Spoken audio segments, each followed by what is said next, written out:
Hey guys, it's Vicky, and today I'm here to share with you a standalone book review.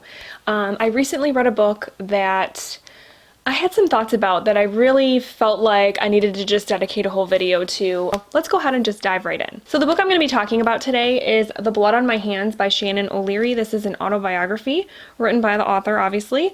And this book was sent to me by Book Publicity Services, so thank you to them for sending this book my way.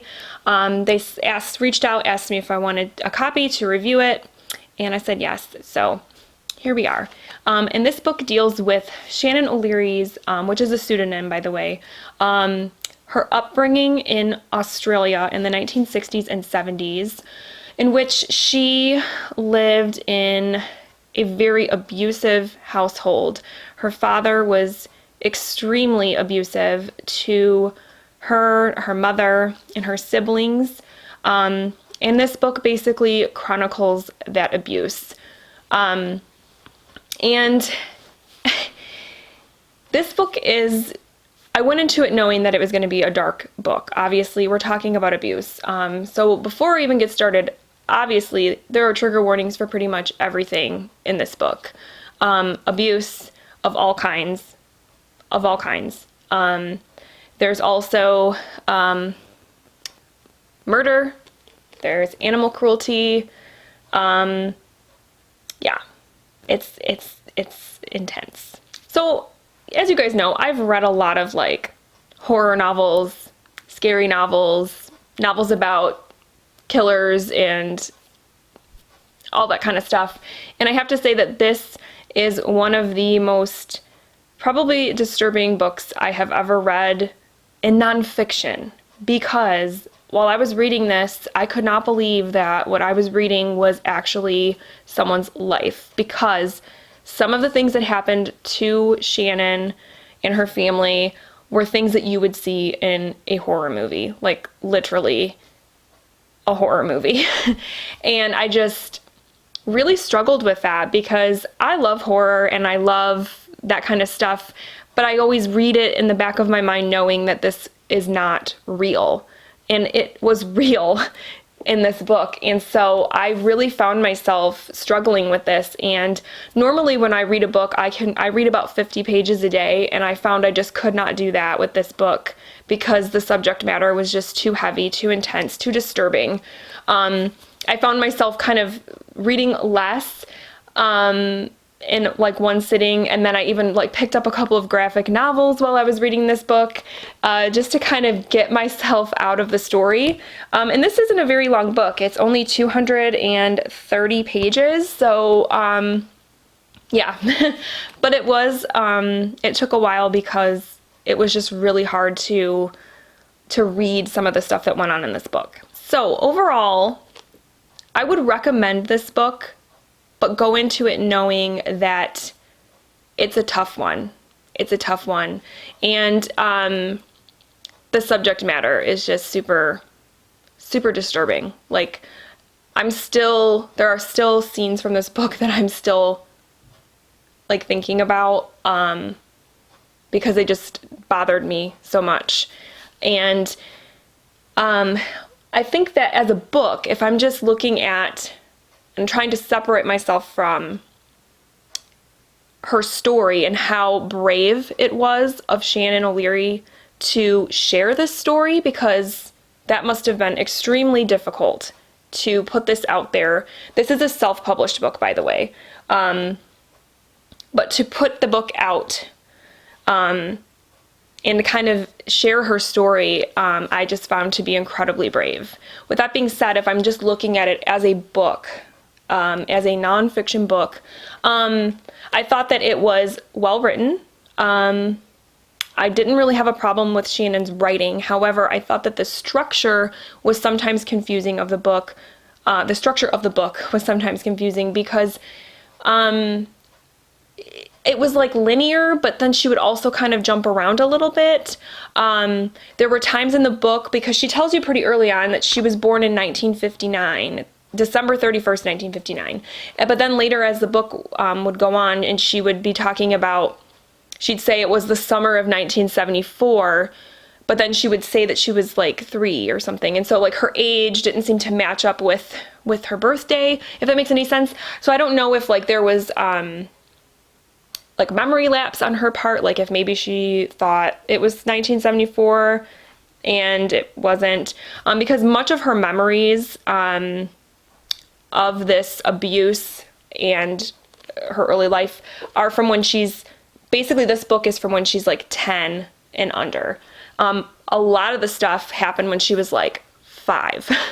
So I imagine that her memory isn't probably the sharpest. I mean, I don't remember a ton of stuff about things that happened to me when I was 5 quite so vividly, so I can understand there being a little bit of a lapse there. But it also kind of bothered me because I thought, well, you know, you should really double check that and make sure that you really have your dates right and that you really have your age right if you're going to write an autobiography. I also struggle a little bit because, like I think I said earlier, there is murder in this book. Shannon claims that her father murdered a number of women during her childhood and that she witnessed those murders. And they were pretty brutal. And I'm not saying that they didn't happen, but unfortunately, there is no evidence to back up the claims that she's made. And there have been attempts. She has tried to go to some of these locations where she thought that these murders took place, that she saw as a child, and no evidence could be found. But then again, they went back there 30 years after these crimes were supposedly committed, so who knows what happened.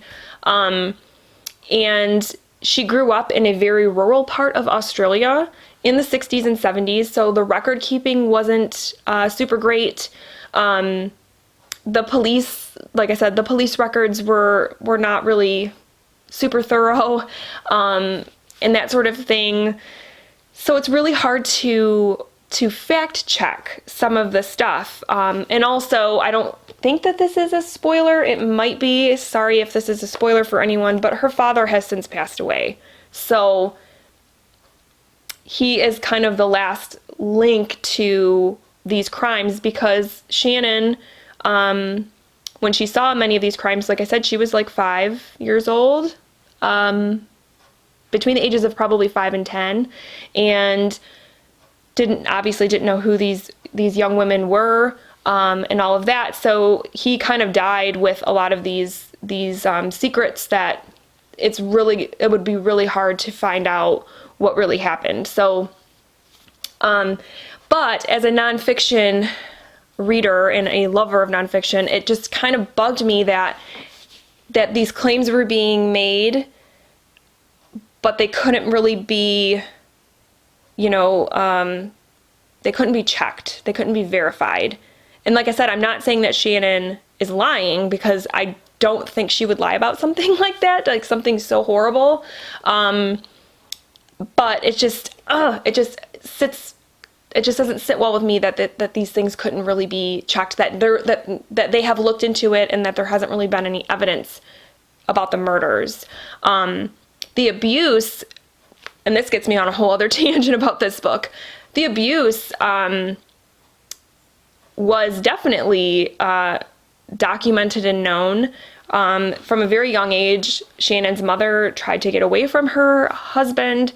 She told people that he was abusive, that she thought he was going to kill her and her children. And people were just like, well, you can't get divorced because in the 60s in Australia, in this part of Australia, it was frowned upon to get a divorce. You couldn't get a divorce.